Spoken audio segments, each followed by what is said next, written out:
Welcome back to the Creatively Curious podcast. I'm your host, Ashley Walter. Today, I'll be reviewing week 2 of the Creative Visionary program by Nick Wilton and Art to Life. So, just a general kind of overview of what we're learning. So, this week's theme is desire. So, what do we desire? Which is also a really important piece of manifesting and creating the life that we want is figuring out what it is that we desire, what feels good to us, and then moving forward on the path of achieving that desire, whether we know where the path is going or not, and just how valuable it can be to recognize that we have desires, let ourselves have them, feel them, go after them. Because I think a lot of times, at least when I am coaching, life coaching clients, like lots of times women won't let themselves even think about desires that they have. Oh, I want to go away for a weekend without my family, with my girlfriends, and go on a trip. Or I want to sign up for this course, but it has nothing to do with work or anything like that. So, and for me, like CVP is an example of a desire that I have. So I've always loved art, I've always loved painting, but I don't have a degree in fine arts. I've taken classes for sure, kind of on the side, but I've never really allowed it to be like a big part of my life. I've always kind of put it off to the side. And so last year, that was my first year taking the program. I just said, no, I'm gonna do this. And even if it's just for me, I don't necessarily, I would like to sell some of my pieces,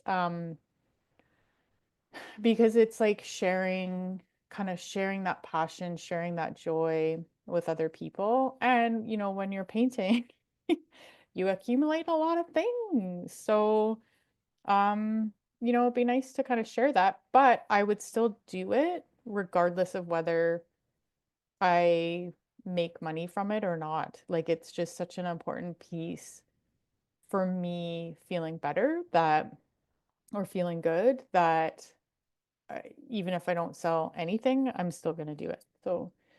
Um, so then with desire, there is kind of like some risk and vulnerability there to even admit that we have a desire, to admit things that make us feel good and things that don't make us feel good.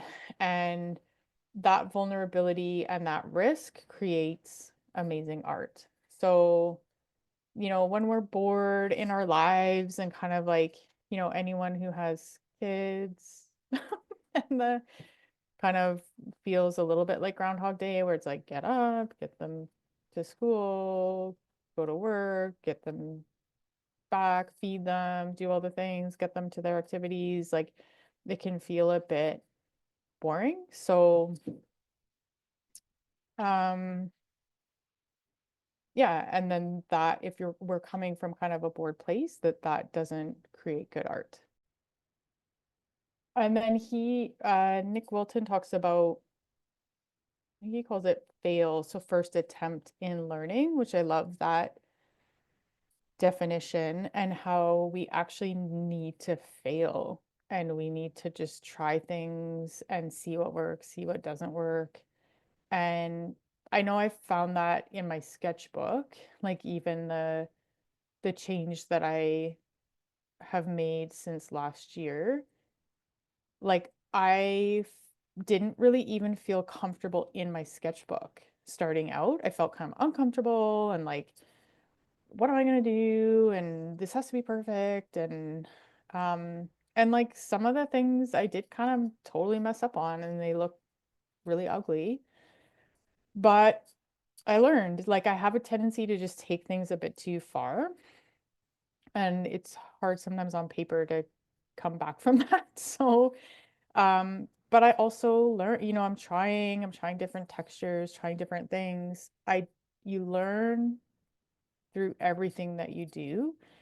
And if you do have a tendency to be a bit of a perfectionist, which is me for sure, is you need to kind of let go of like what you're making that failure mean, and just trying stuff out, trying it, and having the sketchbook be a safe place to do that and not to judge the outcome of whatever it is that you're working on. And sometimes I do have to just say, like, dude, you showed up today, you sat down and you did something, and that's amazing, because for a lot of years I wasn't even doing that. I wasn't showing up for myself. I wasn't trying things and, getting, because it can be hard to kind of start.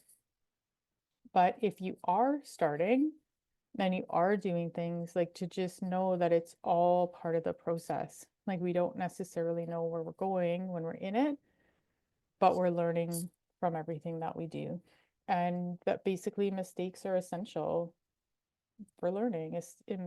Mistakes are essential for moving us forward. And it's more important to get into the action and to get into that forward momentum of doing and creativity than just sitting and thinking about things and never taking action. So be where you are. So, accepting of where you are. Like, we're constantly learning. We're constantly learning things. Um, and he talks about external versus internal thinking. So again, like lots of kind of like coaching, um, just sort of thought process. So the external thinking of like comparison, um, procrastinating because you're afraid to make a mistake. All those thoughts, like those sort of self-sabotaging thoughts of like the limiting beliefs, like I'm not good enough, who am I to do this? And like allowing circumstances to affect our emotions and our thinking. And this happens all the time.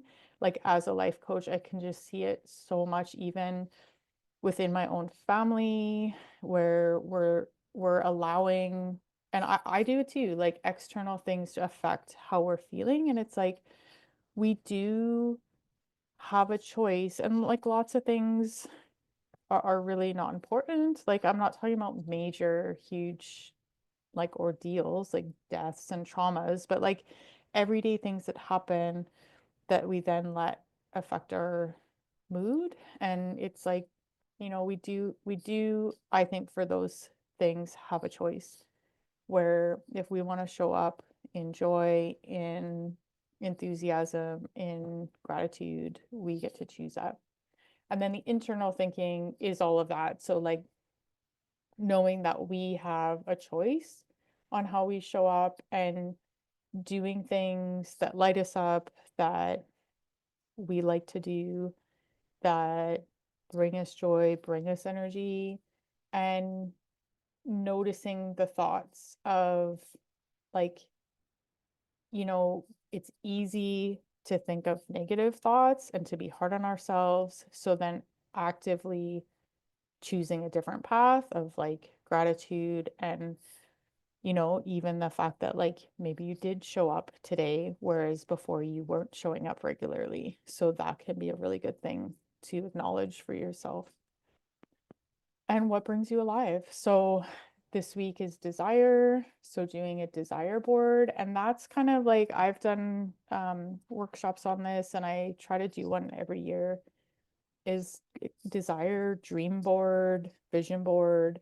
And that can be anything that you're desiring. And doesn't really matter what it is. It's important to you, what you really want to see for your life. And you can share it with others. You don't have to. It can just be something for yourself. But maybe you want to do some art shows. Maybe you want to be represented by a gallery. Maybe you want to just, maybe your desire is just to like do something every day for your creative practice. It doesn't matter, as long as it's something that lights you up, something that makes you feel good. And and then represent that visually with like images or with words on your board. So here's another quote that I wrote down: where attention goes, energy flows. And your soul craves change. And we follow the breadcrumbs of our desire. And I think that's that Steve Jobs quote where you don't really know where all the dots are leading you, but then when you get down the road and you look back, they all make sense to you. So you don't necessarily know where you're going, which feels uncomfortable, and we don't like to feel uncomfortable, but just to kind of breathe through that. And then there's that trust piece, trusting yourself, trusting life, trusting the process, that if you're doing what feels good, then you will be, you know that you're on the right path. If it doesn't feel good, you might have veered off the path, and to then get back onto the path is to like think of your desire, think of what feels good to you, and to go down that path. And oh, here's another good quote by Ram Dass. So start from where you are, not where you wish you were. The work you're doing becomes your path. So I think that's a good way to sum up this week 2 of CVP Desire. And if you have any comments or questions, please let me know. And I'll see you again for another episode. Take care.